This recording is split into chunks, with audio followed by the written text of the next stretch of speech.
নমস্কার বন্ধুরা, আজ শেয়ার করব সজনে ফুলের একটি সম্পূর্ণ নিরামিষ রেসিপি। ঠিক এই সময় সজনে ফুল কিন্তু খুবই পাওয়া যায়, আর এই সজনে ফুল খাওয়াও কিন্তু শরীরের পক্ষে ভীষণই উপকারী। এর স্বাদ ভীষণ সুন্দর, আর এর মধ্যে কিন্তু দারুণ একটা গন্ধ আছে। সজনে ফুলের স্বাদ কিন্তু একটু তিতকুটে লাগে, তাই এইভাবে রাঁধলে কিন্তু একটুও তেতো হবে না, স্বাদ হবে সব থেকে বেশি। একটু ভরসা করে বানিয়ে দেখুন। চলুন তাহলে দেখে নেওয়া যাক।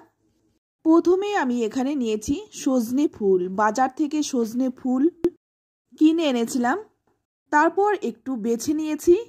সজনে ফুল পরিষ্কার করার সবচেয়ে সহজ নিয়ম হলো এইভাবে বড় একটা পাত্রের মধ্যে বেশি করে জল নিতে হবে, তারপর সম্পূর্ণ ফুল দিয়ে দিতে হবে। প্রথমেই ফুলগুলোকে একটু নেড়েচেড়ে নিয়ে দেখবেন যে ফুলগুলো জলের ওপরে ভেসে উঠছে, তখন এই ফুলগুলো ওপর থেকে তুলে নিতে হবে। তো দেখুন আমি ফুলগুলো ওপর থেকে তুলে নিলাম, আর নিচে কিন্তু অনেকটাই ময়লা পড়ে রয়েছে। এইভাবে কিন্তু 3-4 বার করে জল পাল্টে পাল্টে ফুলটা ধুয়ে নেব। আবারও দেখুন আমি জল নিয়ে নিয়েছি, এই জলের মধ্যে কিন্তু সজনে ফুলটা দিয়ে দিচ্ছি। তারপর কিন্তু একইভাবে সজনে ফুলগুলো জল থেকে তুলে নিচ্ছি। তো দেখুন সম্পূর্ণ সজনে ফুলটা তুলে নেওয়ার পর জলটা কিন্তু এখন পরিষ্কার হয়ে গেছে। তো দেখুন এইভাবে কিন্তু সজনে ফুলগুলো আমি পরিষ্কার করে নিলাম। এইভাবে পরিষ্কার করবেন, খুব তাড়াতাড়ি সহজেই হয়ে যায়। তো সজনে ফুলগুলো ধুয়ে নিলাম। এবার পাশে রেখে দিয়ে এখানে দেখুন আমি ছোট একটা বেগুন নিয়ে নিয়েছি। এবার এই বেগুনটাকে আমি কেটে নেব। প্রথমেই বেগুনটা আমি মাঝখান থেকে কেটে নিয়েছি। এবার বেগুনটা কিন্তু আমি ছোট ছোট ডুমো ডুমো করে কেটে নেব। তো বেগুনটা কিন্তু আমি এখানে কেটে নিচ্ছি, আর যা যা সবজি আমি নিয়েছি সেটা রান্না করতে করতেই নাই দেখিয়ে দিচ্ছি। বেগুনটা কেটে ধুয়ে পরিষ্কার করে নিলাম। এবার অপর দিকে কড়াই গরম করে নিয়ে এর মধ্যে দিয়ে দিচ্ছি সর্ষের তেল। আর রান্নাটা কিন্তু সর্ষের তেলে করলেই বেশি ভালো হয়। তেলটা গরম হয়ে গেলেই এর মধ্যে আমি দিয়ে দিচ্ছি কয়েকটা বিউলির ডালের বড়ি। এখানে আমি বিউলির ডালের বড়িটা নিয়েছি, আপনারা কিন্তু মটর ডাল কিংবা মসুর ডাল যে কোনো ডালের বড়ি নিতে পারেন। তো বড়িটা দেখুন একটু ভালো করে ভেজে তুলে নিচ্ছি। বড়িটা ভাজা হয়ে গেছে, তুলে নিলাম। এবার ওই তেলের মধ্যেই দিয়ে দিচ্ছি কেটে রাখা বেগুনগুলো। বেগুনটা একটু নাড়াচাড়া করে এর মধ্যে দিয়ে দেব সামান্য একটু হলুদ গুঁড়ো। হলুদটা দিয়েও ভালো করে একটু মিশিয়ে নিলাম। তারপর দিয়ে দিচ্ছি সামান্য একটু লবণ। নুন আর হলুদ দিয়ে বেগুনটাকে ভালো করে ভেজে তুলে নিলাম। এবার ওই তেলের মধ্যেই দিয়ে দিচ্ছি আর 1 চামচ তেল। ফোড়নেই দিয়ে দিচ্ছি হাফ চামচ কালো জিরে আর 2টো শুকনো লঙ্কা। ফোড়নটাকে একটু ভেজে নিয়েই এবার দিয়ে দিচ্ছি একটা আলু। আলুটাকে আমি ডুমো ডুমো করে কেটেছি, ঠিক যেভাবে বেগুনটা কেটেছিলাম। যে কোনো তরকারিতে সবজি যদি একই রকমভাবে কাটা হয় তরকারির স্বাদটাও কিন্তু ভালো হয়।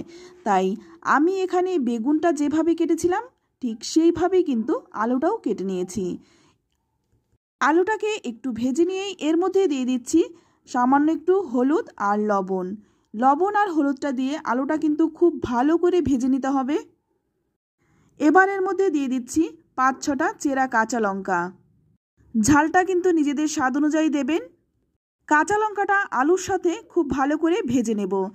আলুটা ভাজতে ভাজতে এইদিকে দেখুন একটা পাত্রের মধ্যে একটু জল গরম করে নিয়েছি। জলটা যখন ফুটে উঠেছে তখন গ্যাসের আঁচটা বন্ধ করে দিয়েছি। তারপর বেছে ধুয়ে রাখা সজনে ফুলটা জাস্ট একটু শুধু গরম জলের মধ্যে দিয়ে তারপর সঙ্গে সঙ্গে কিন্তু তুলে নিতে হবে। সজনে ফুলটা দিয়ে কিন্তু জল ফোটানো যাবে না, শুধুমাত্র গরম জলের মধ্যে দিয়েই তুলে নিতে হবে। এতে করে এর মধ্যে যদি কোনো ময়লা বা পোকামাকড় থেকে থাকে তাহলে সেটা বেরিয়ে যাবে। এদিকে দেখুন আলুটা ভালো করে ভাজা হয়ে গেছে। এবার ধুয়ে রাখা সজনে ফুলটা দিয়ে দিলাম। তারপর দিয়ে দিচ্ছি ভেজে রাখা বেগুনটা। আর এইভাবে যদি সজনে ফুলটা একটু গরম জলে ধুয়ে নেওয়া হয় সজনে ফুলের কোনো পুষ্টি গুণাগুণ কিন্তু নষ্ট হবে না। আর যদি আপনাদের একটু তেতো লাগে সেক্ষেত্রে কিন্তু আপনারা সজনে ফুলটাকে একটু ফুটিয়ে নিতে পারেন। এবার এর মধ্যে দিয়ে দিচ্ছি ভেজে রাখা ডালের বড়িগুলো। ডালের বড়িটা দিয়ে খুব ভালো করে নেড়েচেড়ে মিশিয়ে নেব। তারপর গ্যাসের আঁচটা একদম কমিয়ে দিয়ে ঢাকা দিয়ে 10 মিনিট রেখে দেব। এটা ঢাকা থাক ততক্ষণে এখানে দেখুন আমি নিয়েছি 1 চামচ পোস্ত। এখানে কিন্তু আমি 1 চামচ পোস্তই নিয়েছি। এবার এই 1 চামচ পোস্তটা আমি সামান্য একটু জল দিয়ে ভিজিয়ে রাখবো 10 মিনিট। পোস্ত যদি সামান্য একটু জল দিয়ে ভিজিয়ে রাখা হয় এতে করে কিন্তু বেটে নিতে খুব সুবিধা হবে। এবার দেখুন 10 মিনিট পর আমি জলটা একটু ফেলে দিয়ে তারপর পোস্তটা বেটে নিয়েছি। আপনারা পোস্তের পরিবর্তে 1 চামচ সর্ষে কিংবা 1 চামচ সাদা তিলও দিতে পারেন। এখন দেখুন ঢাকনাটা খুলে নিয়েছি। এবার একটু ভালো করে নেড়েচেড়ে নেব। এটা কিন্তু গরম গরম ভাত দিয়ে ভীষণ ভালো লাগে, রুটি পরোটার সাথেও কিন্তু খেতে পারেন। এখন দেখুন আলুটাও কিন্তু খুব ভালো করে সেদ্ধ হয়ে গেছে। যেহেতু আলু তো আমি আগেই ভালো করে ভেজে নিয়েছিলাম।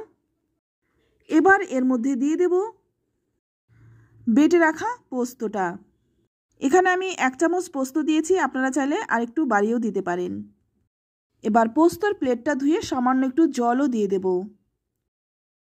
আমি কিন্তু এর আগে কোনো জল দেইনি। এবার ভালো করে নেড়েচেড়ে একটু মিশিয়ে নেব। এই রান্নাটায় কিন্তু কোনো রকম মশলা পড়ে না, খুব সহজ সাধারণ সিম্পল একটি রান্না, কিন্তু খেতে হয় অসাধারণ। এবার একটা ঢাকা দিয়ে ঢেকে রাখবো 5 মিনিট। 5 মিনিট পর ঢাকনাটা খুলে নিলাম আর এখন কিন্তু রান্নাটা প্রায় হয়েই এসছে।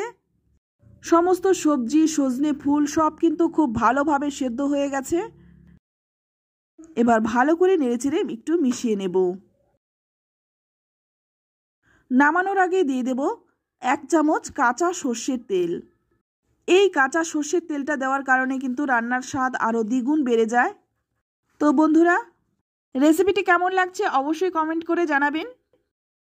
তো সর্ষের তেলটা দিয়ে ভালো করে নেড়েচেড়ে একটু মিশিয়ে নেব, তারপর নামিয়ে নেব।